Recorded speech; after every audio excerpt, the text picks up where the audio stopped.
பிரதமர் Datuk Seri Anwar Ibrahim October 10ஆம் தேதி நாடாளுமன்றத்தில் தாக்கல் செய்யவுள்ள 2026ஆம் ஆண்டுக்கான பட்ஜெட்டில் வீட்டு வசதி, கல்வி மற்றும் சுகாதார சீர்திருத்தங்கள் வலியுறுத்தப்படும் என்று எதிர்பார்க்கப்படுகிறது. 13வது மலேசிய திட்டம் மற்றும் மடானி பொருளாதார கட்டமைப்புடன் இணைந்து பட்ஜெட் வடிவமைக்கப்பட்டுள்ளதாக 2வது நிதியமைச்சர் அமீர் ஹம்சா அசிசான் தெரிவித்தார். இந்த முறை பட்ஜெட்டின் முக்கிய கவனம் மக்களின் வாழ்க்கை தரத்தை மேம்படுத்த வீட்டு வசதி, கல்வி மற்றும் சுகாதாரத் துறைகள் வலுப்படுத்தப்படுவதை உறுதி செய்வதாக இருக்கும் என்று அவர் கூறினார். இது 13வது மலேசிய திட்டத்தின் முதல் ஆண்டு என்பதால் அதன் முக்கிய கூறுகள் 2026 பட்ஜெட்டில் இருக்க வேண்டும் என்று தாங்கள் விரும்புவதாக அவர் இன்று பொருளாதார மற்றும் பொது நிதி வாரம் 2025ஐ தொடக்கி வைத்து பேசுகையில் இதனை தெரிவித்தார். இந்த சீர்திருத்தங்கள் தேசிய வளர்ச்சியை வலுப்படுத்தவும் 2030ஆம் ஆண்டுக்குள் நாட்டை உயர் வருமான நிலைக்கு உயர்த்தவும் அரசாங்க செயல் திட்டத்தின் ஒரு பகுதியாகும் என்று அமீர் கூறினார். மலேசியா சரியான பாதையில் செல்கிறது என்றும் அமீர் நம்பிக்கை தெரிவித்தார். செல்லுபடியாகும் மலேசிய ஓட்டுநர் உரிமங்களை வைத்திருக்கும் கிட்டத்தட்ட 9 லட்சம் வெளிநாட்டினர் அரசாங்கத்தின் பூடி 95 முயற்சியின் கீழ் மானிய விலை பெட்ரோலுக்கு தகுதி பெற மாட்டார்கள் என்று போக்குவரத்து அமைச்சர் அந்தோனிலோ தெரிவித்துள்ளார். நாட்டில் மொத்தம் 18,710 நிரந்தர குடியிருப்பாளர்கள் உட்பட 8,78,279 மலேசியர் அல்லாத உரிமதாரர்கள் உள்ளனர் என்று அந்தோனிலோ ஒரு செய்தியாளர்கள் கூட்டத்தில் தெரிவித்தார். இந்த வெளிநாட்டினர் மலேசிய ஓட்டுநர் உரிமங்களுக்கு விண்ணப்பிக்கவும் வைத்திருக்கவும் உரிமை பெற்றிருந்தாலும் அவர்கள் அரசாங்கத்தின் எரிபொருள் மானியத்திலிருந்து பயன்பெற மாட்டார்கள் என்று அந்தோனிலோ கூறினார். இன்று தொடங்கப்பட்ட பூடி 95 முயற்சி பெட்ரோல் மானியம் மலேசியர்களுக்கு மட்டுமே வழங்கப்படுவதை உறுதி செய்கிறது என்று அவர் மேலும் கூறினார். வெளிநாட்டினர் மானிய விலையில் எரிபொருளை வாங்குவதை தடை செய்யும் முடிவு அரசாங்கத்திற்கு குறிப்பிடத்தக்க சேமிப்பை ஏற்படுத்தும் என்றும் அவர் விளக்கினார். இதன் மூலம் மட்டும் ஒவ்வொரு ஆண்டும் பில்லியன் கணக்கான ரிங்கிட்டை சேமிக்கலாம் என்று அவர் தெரிவித்தார். ஜொகூர் குடிநுழைவுத் துறையினர் பொழுதுபோக்கு மையங்களிலும் கேளிக்கை மையங்களிலும் நடத்திய சோதனையில் 17 வெளிநாட்டினர் கைது செய்யப்பட்டிருப்பதாக ஜொகூர் மாநில குடிநுழைவுத்துறை இயக்குனர் டத்தோ முகமது ரூஸ்டி முகமது டாருஸ் தெரிவித்தார்.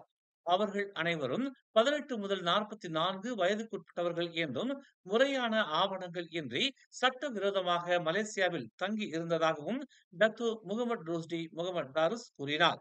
அவர்களில் 4 பேர் வங்காளதேசத்தைச் சேர்ந்த ஆண்கள் என்றும் 4 பேர் இந்தோனேசியாவைச் சேர்ந்த ஆண்கள் என்றும் அவர்கள் 8 பேரும் பல்வேறு குற்றச் செயல்களுக்காக தேடப்பட்டு வரும் குற்றவாளிகள் என்றும் முதற்கட்ட விசாரணையில் தெரிய வந்திருப்பதாக அவர் கூறினார்.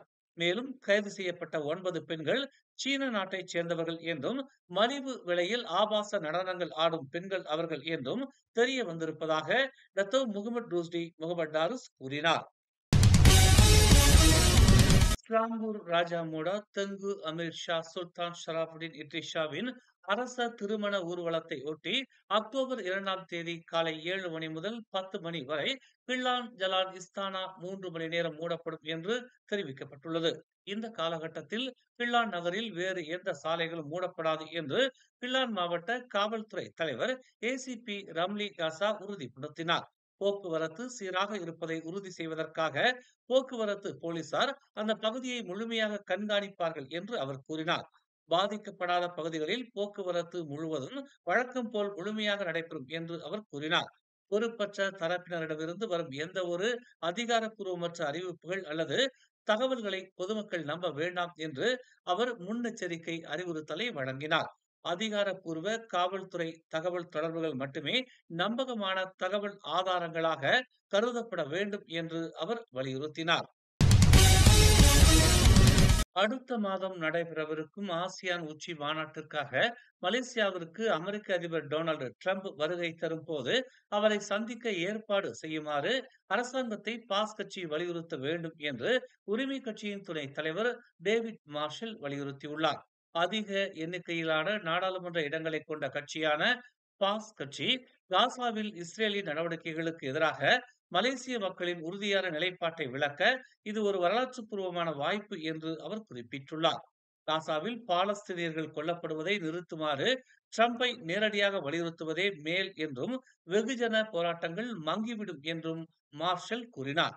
அத்தகைய கூட்டத்திற்கு ஏற்பாடு செய்ய பாஸ் அரசாங்கத்தை வலியுறுத்த வேண்டும் என்று அவர் குறிப்பிட்டார். இந்த விவகாரத்தில் அரசாங்கமும் எதிர்க்கட்சியும் ஒற்றுமையாக பேச முடிந்தால் வாஷிங்டனுக்கும் சர்வதேச சமூகத்திற்கும் இடையிலான மலேசியாவின் செய்தி மிகவும் வலுவாக இருக்கும் என்று அவர் சுட்டிக்காட்டினார். இந்த சந்திப்பு நடந்தால் அது பாஸ் கட்சியை மலேசியாவின் மிகப்பெரிய அரசியல் சக்தியாக உயர்த்துவது மட்டுமல்லாமல் உலக அரங்கில் ஒரு கொள்கை ரீதியான தார்மீக குரலாக மலேசியா நிற்க முடியும் என்பதையும் நிரூபிக்கும் என்று அவர் கூறினார்.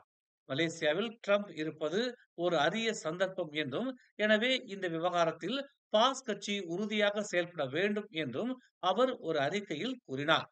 முன்னதாக ஆசியான் உச்சி மாநாட்டிற்கு ட்ரம்பை அழைத்ததற்கான மலேசியாவின் நியாயத்தை பாஸ் கட்சி தலைவர் அப்துல் ஹடி அவாங் கேள்வி எழுப்பியிருந்தார் என்பது குறிப்பிடத்தக்கது.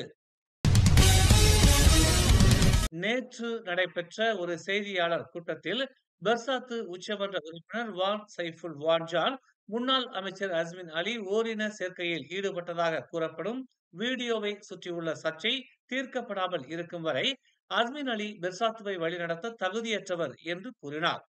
சண்டக்காடில் உள்ள ஒரு ஹோட்டலில் அஸ்மின் அலி மற்றொரு ஆணுடன் இருப்பதை அந்த வீடியோ காட்டியதாக கூறப்படுகிறது.